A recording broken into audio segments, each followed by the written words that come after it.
15 اگست 1947 کو ہمارا یہ ملک عزیز ہندوستان آزاد ہوا۔ ہمارے آباء و اجداد نے ہندوستان کی عظمت اور آزادی کو پامال کرنے والی قوم انگریزوں کو ملک چھوڑنے پر مجبور کیا۔ یہ ایک حقیقت ہے کہ آزادی کی تحریک سب سے پہلے علماء و مسلمانوں نے شروع کی تھی۔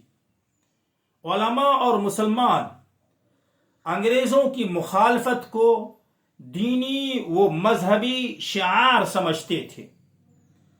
انگریزی تعلیم تک کو حرام قرار دے کر مسلمان بچوں کو جدید انگریزی تعلیم سے دور رکھا گیا تھا۔ ظاہر ہے کہ یہ قربانی حصول آزادی کے لیے بہت ہی بڑی قربانی ہے، جبکہ برادران وطن شوق سے اپنے بچوں کو انگریزی تعلیم دلا رہے تھے اور حکومت کے عہدوں پر فائز ہو رہے تھے۔ آپ کو معلوم ہوگا کہ 17ویں صدی میں ہی انگریز ہمارے ملک میں تجارت کے نام سے داخل ہو گئے تھے۔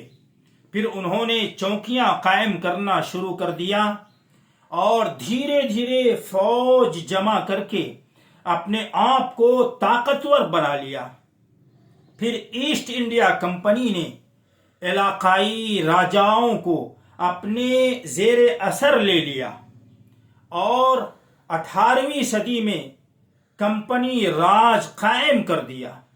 مشہور ہے کہ اس کے بعد علماء اور بڑے بڑے رہنماؤں نے ایسٹ انڈیا کمپنی کی بڑھتی ہوئی طاقت کو روکنے کے لیے ملک گیر تحریک آزادی ہند کی شروعات 1857 میں کی اور پہلی لڑائی لڑی گئی، مگر حقیقت یہ ہے کہ آزادی کی لڑائی 1799 عیسوی میں ہی اسی وقت سے شروع ہو چکی تھی جب حضرت ٹیپو سلطان رحمت اللہ علیہ شہید ہوئے تھے۔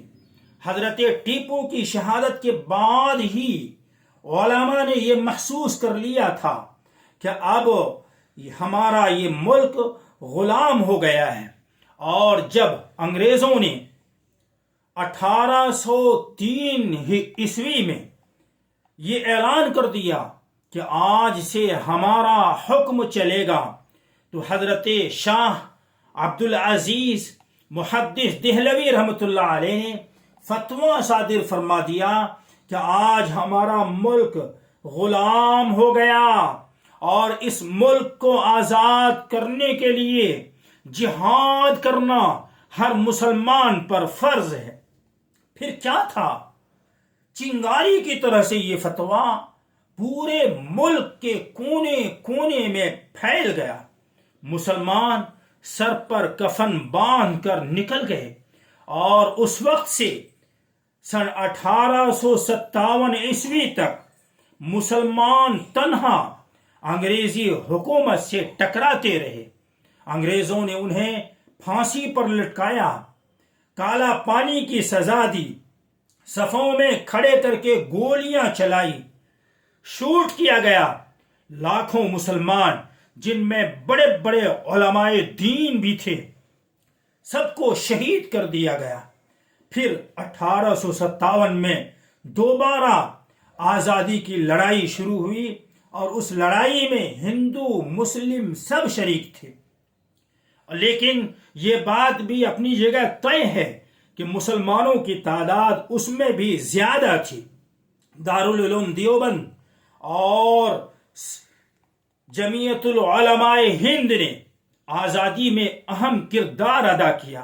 الغرض بے پناہ قربانیوں کے بعد ہمارا یہ ملک اللہ کے فضل و کرم سے 15 اگست 1947 کو انگریزوں کے چنگل سے آزاد ہوا۔ اس پر ہمیں اللہ رب العزت کا خوب شکر ادا کرنا چاہیے اور بلا تفریق مذہب، تمام مجاہدین آزادی کی قربانیوں کو یاد کرنا چاہیے۔ آزادی کے بعد ہمارے ملک کے حالات کیا ہیں وہ آپ سب کو بتانے کی ضرورت نہیں ہے، اس کے لیے صرف ایک شعر آپ کی خدمت میں پیش کر دیتا ہوں، آپ غور کریں تو خود پتہ چل جائے گا کہ اس وقت ہمارے ملک کے حالات کیسے ہیں اور کتنے خطرناک ہیں۔ جب پڑا وقت گلستاں کو تو خون ہم نے دیا، جب پڑا وقت گلستاں کو تو خون ہم نے دیا، جب بہار آئی تو کہتے ہیں کہ تیرا کام نہیں۔